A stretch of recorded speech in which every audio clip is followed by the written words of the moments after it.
కర్కాటక రాశి. ఈ కర్కాటక రాశి వారికి మనకి జూన్ నెల 2023 సంవత్సరానికి గాను ప్రొఫెసర్ డాక్టర్ ముల్లపూడి సత్యనారాయణమూర్తి నేను మాస్టర్ రాశి ఫలితాలు చెప్తున్నాను. మనకి ఈ జూన్ నెలలో మనకి శుక్రగ్రహము వ్యయ స్థితిగతుడై ఉన్నాడు.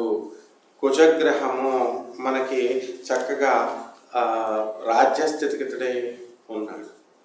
కాబట్టి ఈ యొక్క బుధగ్రహం కూడా మనకి చక్కగా వ్యయస్థితిలోకి ఉండడం, అదేవిధంగా రవి కూడా మనకి 15 జూన్ తర్వాత మిథున రాశి ప్రవేశం.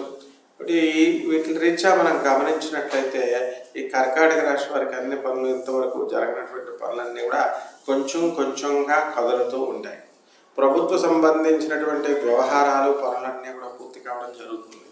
ఇంతవరకు పెండింగ్లో ఉన్నటువంటి అన్ని పనులు కూడా మీకు పూర్తి అయిపోవడం జరుగుతుంది. కాబట్టి ఈ యొక్క మిథున రాశి విద్యార్థులు ఎవరైతే ఉన్నారో అటువంటి వాళ్ళంతా కూడా జాగ్రత్తగా చదువుతూ ఉండాలా. వ్యయస్థితిగతుడైనటువంటి గురుగ్రహ ప్రభావం వలన అప్పుడు వాళ్ళకి అప్పుడు మాత్రమే మంచి మార్కులు అనేటటువంటివి రావడం జరుగుతుంది. అలాగే ఈ యొక్క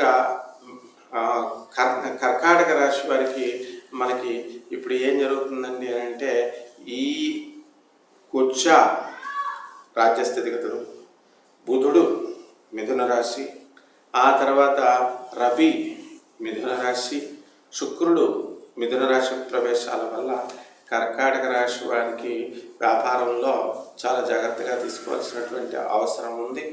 వీళ్ళు వ్యాపారాలు బ్రహ్మాండంగా చేస్తారు.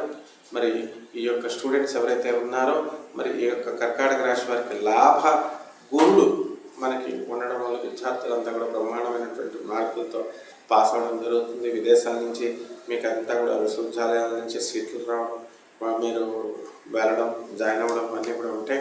అయితే ఈ యొక్క శుక్రగ్రహ స్థితి ప్రభావం వలన మరి ఆ కాలేజీల్లో చేరినటువంటి వాళ్ళు మీకు ఫస్ట్ ఇయర్కి మాత్రమే హాస్టల్స్ ఇచ్చి మెడ్రాస్లో ఉన్నటువంటి కాలేజెస్ అన్నీ కూడా సెకండ్ ఇయర్ నుంచి హాస్టల్ మీ అంతగా మిమ్మల్ని ఉండమంటే మీరు బయటకు వెళ్ళడం, ఇతర పిల్లలతో వెళ్ళడం, వాళ్ళు మంచిగా ఉండకపోవడం, మళ్ళీ మీరు వెంటనే ఇంకో ఇంట్లోకి వెళ్ళడం, హాస్టల్లోకి వెళ్ళడం, ఈ విధంగా జరుగుతుంది. ఇది శ్రేయస్కరమైనటువంటి పద్ధతి కాదు. మరి ఈ యొక్క మిథున రాశి వారికి కాస్త వివేకంతో వీళ్ళు ఆలోచించేటువంటి స్నేహితులకు దూరంగా కనుక ఉండేటట్లయితే బ్రహ్మాండంగా ఉంటుంది.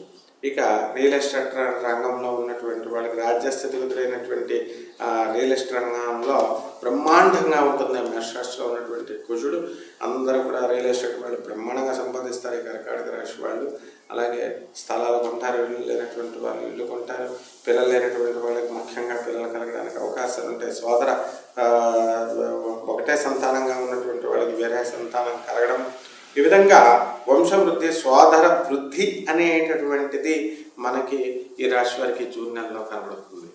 ఇక ఈ జూన్ నెలలో డిఏలు అరియర్స్ తీసుకునేటటువంటి భక్తులు ఎవరైతే ఉన్నారో అటువంటి వాళ్ళంతా కూడా, ఎవరైతే ఉద్యోగస్తులు ఉన్నారో అటువంటి వాళ్ళంతా కూడా వాళ్ళు చేసుకోవాల్సినటువంటి అవసరం ఉంది. అలాగే పెన్షనర్ల మీ యొక్క పెన్షన్స్ తెచ్చుకోండి. ఇక వ్యాపారాలు చేస్తున్నటువంటి వాళ్ళ పరిస్థితి, వ్యాపారాలు చేసుకోండి. జాగ్రత్తగా తక్కువ లాభాలతో మీరు జాగ్రత్తగా ముందుకు వెళ్ళండి. ఈ విధంగా మనం ఈ కర్కాటక రాశి వారికి చేసుకుంటే చాలా బాగుంటుంది. రెమెడీస్ దగ్గరికి వచ్చేసరికి కర్కాటక రాశి వారికి మనకి ఫారెన్ సంబంధించినటువంటి వ్యవహారాలు బాగుంటాయి. కాబట్టి ఈ శని జపం చేయండి, శని స్తోత్రాలు చదవండి, శనికి కిలోం పావు నల్ల నువ్వుల్ని, నల్లని వస్త్రాన్ని పేద బ్రాహ్మణులకి శనివారం నాడు ఉదయం 8 గంటలకి దానం చేయండి. అలాగే ఈ యొక్క శనికి వెంకటేశ్వర స్వామిని కానీ ఆంజనేయ స్వామి వారికి కానీ శనివారం నాడు చేయడం ద్వారా దోషాన్ని పోగొట్టుకోవచ్చు. శుభమస్తు.